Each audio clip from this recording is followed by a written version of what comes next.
อีกฝ่ายในโทรศัพท์ว่าอะไร คาปิบาร่า ถ้านัดกินโอมากาเสะไม่สำเร็จจะโกรธไหม ไม่โกรธ ชอบส่วนไหนของอีกฝ่ายมากที่สุด ตา เคยมีกิจกรรมอะไรโหดๆไหมไม่มีพี่หลิง ขโมยตังค์แม่5 บาท 10 บาท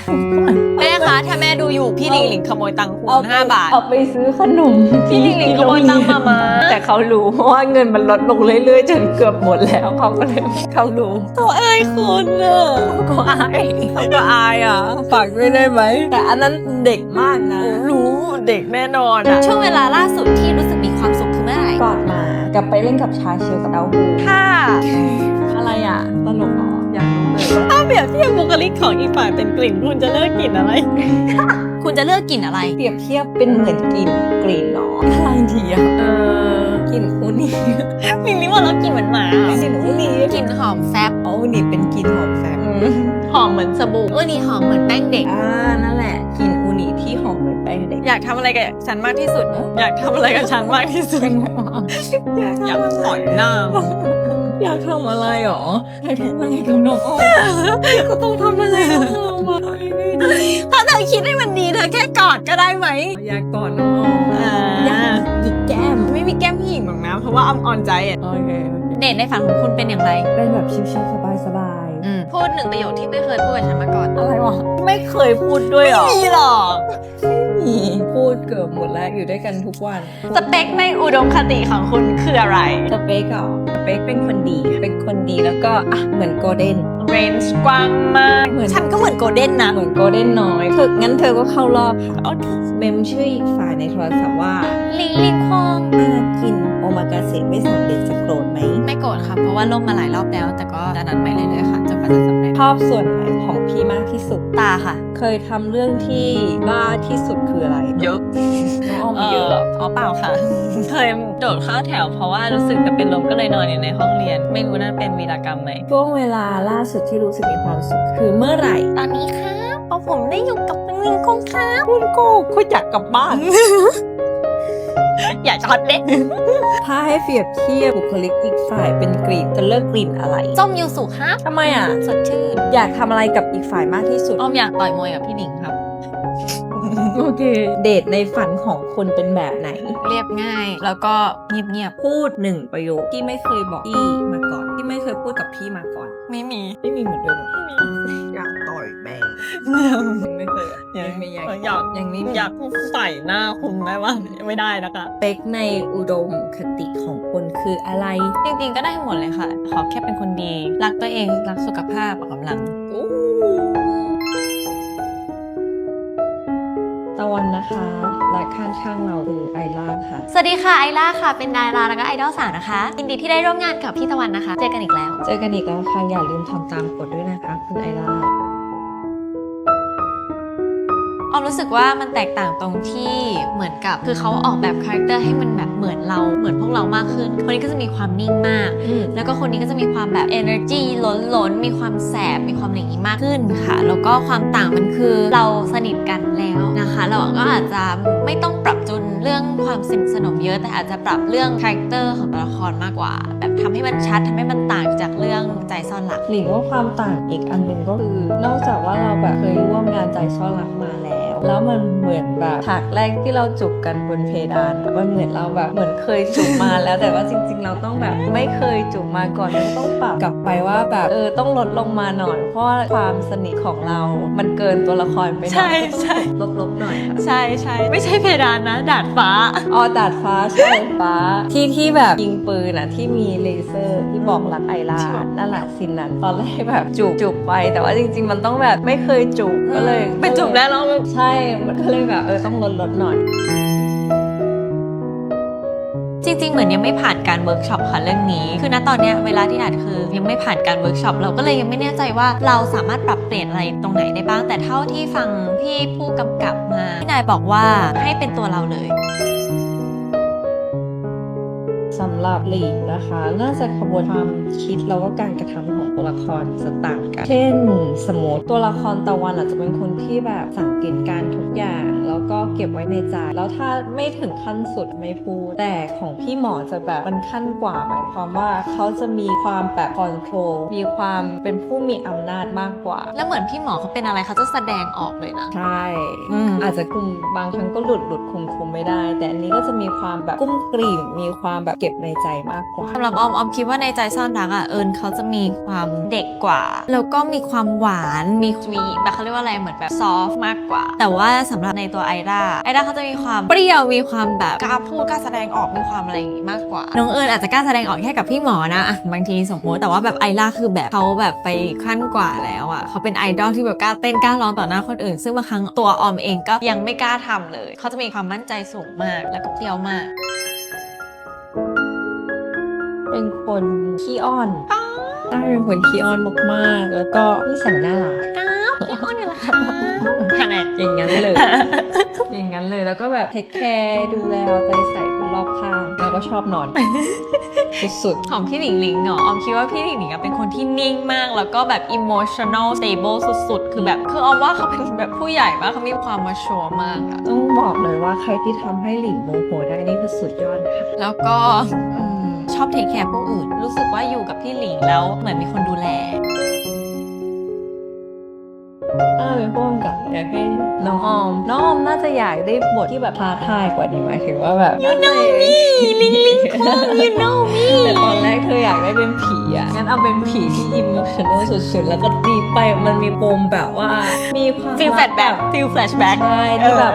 รักมนุษย์คนหนึ่งที่แบบทำยังไงถึงกลับไปแบบได้เจอได้รักอะไรอย่างเงี้ยแล้วสุดท้ายไม่ได้รัก ผู้เขียนบทคะเราได้พล็อตจากหลิงหลิงฟังแล้วนะคะ อย่าลืมเขียนและเอาออมและหลิงไปเล่นนะคะ เธอว่า คำถามมีอยู่ว่าอะไรนะ ถ้าเธอเป็นผู้กำกับอ่ะเธออยากให้ อ๋อของพี่หลิงหลิงอ่ะออมอ่ะอยากให้พี่หลิงหลิงเล่นบทแบบเป็นคนจนอ่ะคือพี่หลิงหลิงอ่ะเป็น จั คน น ทรก็จนนะจริง ใช่ แต่กดไม่ลงอ่ะ คือมันจะมีละครอยู่เรื่องหนึ่งชื่อ1 ใน 100 My Cherry Amour ๆ ใช่ไหม เรียลโม ซึ่งพี่หลิงหลิงอ่ะเล่นเป็นจันทรแล้วคือพี่หลิงหลิงไม่เหมือนคนจนเลย คือออมอ่ะยังไม่ได้เริ่มดูใช่ปะแล้วออมมาไปดูอ้าวพี่หลิงหลิงเขาเป็นคุณหนูคุณนายเหรออ้าวเป็นคนจนดูได้ไม่ได้ดูจากหน้านะดูจากบ้าน ใช่ดู ฉัน แต่ เพิ่ง ที่ รู้ว่าห อา ลิงห ศั ลิ ย งเป็นคนจนตอนมาดูบ้านจันทร คือแบบ ความบ้านไม้อ่ะ บ้านใหม่คือตรงผมและการแต่งหน้าน้อยและการแต่งตัวไม่ได้ทำให้เขาดูจนลงเลย ซึ่งมันเป็นความสามารถพิเศษของหลิงหลิงเขาเรียกกดไม่ลง เป็นบทบาทใหม่ๆ ที่พวกคุณไม่ควรพลาด อบอุ่นหัวใจ อ๋อกอดไง ใช่ we always hug ใช่กอดให้กำลังใจ กอดหมาไง กอดหมา ก่ ค่ะ อน ใช่แต่จ อยู่ ริง บ้าน ๆจะบอกว่าช่วงนี้ก็แอบจัดการไม่ได้นิดหน่อยระหว่างแบบเรื่องเรียนเรื่องงานแล้วก็เรื่องงานแล้วก็เรื่องงานคือตอนนี้กลายเป็นว่าแบบเหมือนทุกอย่างมันแบบผสมกันหมดเลย แล้วก็พยายามหาทางรีแลกซ์อยู่ซึ่งหายังไม่เจอเลยพี่หลิงมีวิธีก็บอกด้วยนะ พี่ก็กำลังตามหาวิธีนั้นอยู่ ขอให้ทุกคนเป็นกำลังใจให้พวกเราด้วยนะคะ ก็พยายามหาใช่สิ่งที่ดีที่สุดให้กับตัวเองนั่ ก็ นแห คื ละ อกอดหมา ก็คือกอดหมา กอดนี่ค่ะ วันนี้เป็นหมาน้อยนะ วันนี้เป็นหมาน้อย โอ้เป็นหมาน้อยทุกวันตะกัง เธ เธ อ อ เป็น จะ หมา ขี้อ้อนฉันบอกให้ หมาน้อยทุกวันเซฟโซนแบบเพื่อนล่ะคะหลิงคิดว่าเซฟโซนแบบคนรักอะเราจะสามารถปล่อยได้มากกว่าเพื่อนเยอะกว่าเขาเรียกว่าอะไรหมายถึงว่ามันจะมีความเป็นครอบครัวมากกว่า มีความเป็นแฟมิลี่มากกว่าคนรักมันจะเป็นทั้งเพื่อนเป็นทั้งครอบครัวแล้วก็เป็นทั้งคนรักได้อะได้บอกว่า น่ารักมาก ส สำหรับออมสำหรับเพื่อนกับคนรักจริง ๆ ก็คือไม่ต่างกันเท่าไหร่แต่แค่ออมรู้สึกว่าคนรักต่างกันตรงที่เขาเหมือนคนในครอบครัว ใช่ และเราสามารถเล่าทุกเรื่องให้เขาฟังได้โดยที่ไม่ต้องกลัวว่าเขาจะจัดเรา แล้วเขาก็พร้อมเข้าใจแล้วก็ดึงเราหาทางออกช่วยเราอะไรอย่างเงี้ย ใช่แล้วก็เขาเรียกว่าอะไรอ่ะพอเราปรึกษาเขาจะมีวิธีแบบวิธีทำเรื่องใหญ่ให้เป็นเรื่องเล็ก แล้วก็เรื่องเล็กก็คือเป็นไม่เป็นเรื่องเลยอย่างเงี้ยคือแบบมันจะทุกอย่างมันจะง่ายไปหมด ไม่ต้องผ่านกระบวนการคันคิดเยอะ และเป็นตัวเองได้มากคิดออกพี่หลิงหลิงชอบตักข้าวให้เวลาอยู่บนโต๊ะอาหารใหญ่ๆคือบางครั้งพอเรากินข้าวกับคนเยอะๆเราก็จะแบบมีความเขินอายในการจะแบบตักข้าวอะไรเงี้ยพี่หลิงจะเป็นคนแรกที่อาสาสมัครในการตักข้าวและฉันก็ไม่ต้องกลัวหิวอีกต่อไปนะคะในการกินข้าวโต๊ะใหญ่ อ้อมแบบอันนี้ไงไม่ค่อยกินพี่ก็เลยตักให้กินเยอะๆนะลูก ฉันเป็นลูกเธอเหรอ ใช่ 我是你的宝宝เดี๋ยวนี้รู้เยอะแล้ว รู้เยอะว่าชื่อ你的朋友ก็สำหรับออมเหรอออมก็จริงๆมีหลายอย่างนะที่ทำให้รู้สึกอุ่นใจอ่ะก็หนึ่งในนั้นเนาะเวลาแบบเราทำอะไรผิดพลาดหรือว่าเราแบบคือน้องออมจะชอบพูดว่าแบบไม่เป็นไรค่ะเจอะไรอย่างเงี้ยที่มันแบบน่ารักมาก I love you ลิงลิง อันนี้ก็อีกอย่างหนึ่งชอบพูด I love you จริง แต่ต่างกัน7 ปีนะแต่เรียกเขาลิงลิง ใช่ โทษค่ะพี่ แต่ คือหนูแบบ ไม่ สนุก แต่หลิงก็ไม่ได้รู้สึกว่าห่างกัน7 ปีไงใช่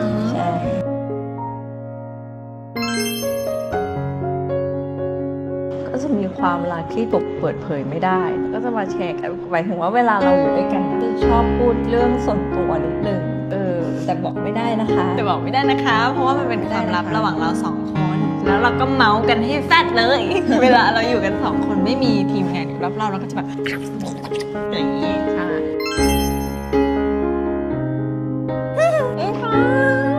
นิ่งๆครับวันนี้ผมอยากกลับบ้านนอนจังเลยครับผมไม่อยากไปไหนต่อแล้วครับ นี่เป็น introvert โอ้ยช่วงนี้ผมอยากไปกลับบ้านจังเลยครับ เดี๋ยวเจ๊พากลับเดี๋ยวเจ๊จะเสร็จงานจะรีบเสร็จงานแล้วก็รีบให้กลับบ้านนะ มีสิ่งหนึ่งที่หลิงรู้สึกว่าหลิงอยากเรียนรู้จากน้องออมตลอดก็คือการที่นางเอามือขึ้นมา แล้วก็ลงมาแล้วก็ร้องไห้เลย คือเราอ่ะ เขาเป็นคน emotional ใช่ แล้วหลิงเชื่อว่าเขาเป็นคนที่แบบเหมือนเชื่ออะไรง่ายอะหมายถึงว่าแบบสามารถดีฟลงไปเลยอะอาจจะเป็นพราะว่า เชื่อคนง่าย ใช่ไม่หมายถึงว่าหลี่คิดว่าเธอน่าจะเป็นคนที่ใช้อารมณ์นำเหตุผลมากกว่า ใช่ เธอก็เลยสามารถแบบจริงๆแล้วหลิงอยากศึกษาสิ่งนี้มาก คือสิ่งนั้นน่ะมันคือการที่สมมติอันนี้เราอยู่หลังมือ เอาแหวน ตัวเองนะ ก็คือเราฟังบีฟใช่ปะฟังบรีฟแล้วสมมติว่าเราก็ขึ้นไปแล้วก็ทำหน้าตาน่าเกลียดแบบ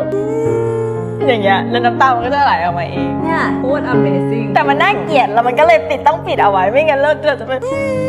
อย่างเงี้ยข้างนอกมันไม่ได้แล้วก็เลยต้องใช้มือปิดเอาไว้ หรือไม่ก็แบบใช้วิธีแบบห่อตัวเอา อ๋อมันจะทำให้รู้สึกอึดอัด ไม่รู้ว่าแต่ห่อตัวแล้วมันเศร้าๆก็เลย ใช่ ห่อ ใช่มันจะทางการแสดงมันก็จะแบบทำให้รู้สึกอึดอัดหดหู่อะไรอย่างเงี้ย มันรู้สึกหดหู่ใช่ก็ทำไปเลย น้องอ้อมอะมีบ้างไหม ของหนูหรอ จริงๆน่าจะไม่ค่อยมีอะไร คือของเจเจอะออมรู้สึกว่าเขาอะเล่นเป็นคาแรคเตอร์นิ่งๆได้อย่างเป็นธรรมชาติ โดยที่ไม่ดูแข็งเถื่อคือบางคนจริงเพราะเขารู้สึกว่าบางครั้งถ้าเกิดว่าคาแรคเตอร์เรานิ่งๆอะค่ะน้องเอิญมันก็จะแบบมีเส้นบางๆระหว่างนิ่งกับแบบเล่นไม่เป็นธรรมชาตินึกออกปะแต่เขาสามารถทำให้มันเป็นธรรมชาติได้แล้วแบบเหมือนเป็นตัวเขาเลย ซึ่งตัวเขาเองก็เป็นอย่างนั้นจริงๆ คือนิ่งเป็นคนนิ่งamazing talent Amazing Talent amazing talent โอเค ของพี่หนิงเป็นไรคะ ของพี่เป็นพกรัก ของออมเหรอคะ เพื่อนเล่นอย่าเล่นเพื่อนค่ะ ถ้าเธอให้ฉันเป็นเพื่อนเล่น อย่าเล่นเกินกว่านั้นได้ไหมเดี๋ยวคนอื่นเขาจะคิดมากคิดไปไกลนะคะ ไม่ใช่แค่กับฉันนะ แล้วหลิงน้องไงอ่ะ ฉันชอบเธอบอกรัก ฉันชอบเธอบอกรัก เธอทุกครั้งที่ได้สบสายตาเธอรู้ไหมฉันชื่นชมคุณทุกครั้งที่ให้ ร้องมาพกรักค่ะ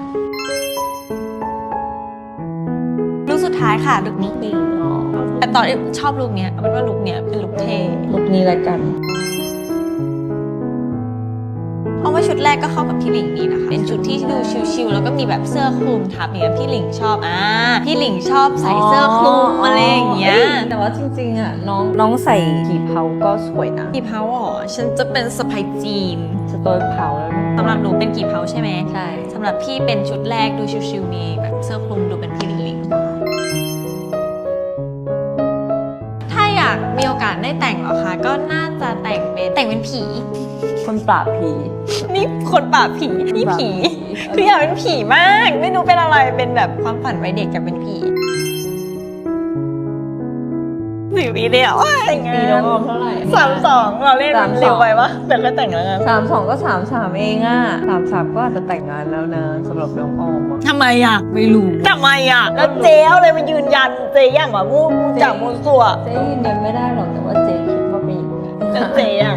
อีก10 ปีเจ๊ทำอะไร อีก10 ปีเจ๊ก็ยังทำธุรกิจเหมือน แหม กัน เจ๊ก็น่าจะต้องแต่งงานนะตอนนั้ เจ๊ น เป็น น่ะ เจ๊เป็น working woman ที่อยู่กับไอชาชิวกับเต้าหู้ แล้วเจ๊จะรู้ได้ไงว่า ผมแต่งงานหรือไม่แต่งงาน ไม่รู้ เปล่านะคะ อยากสร้างบ้านให้พ่อแม่ค่ะ ว้า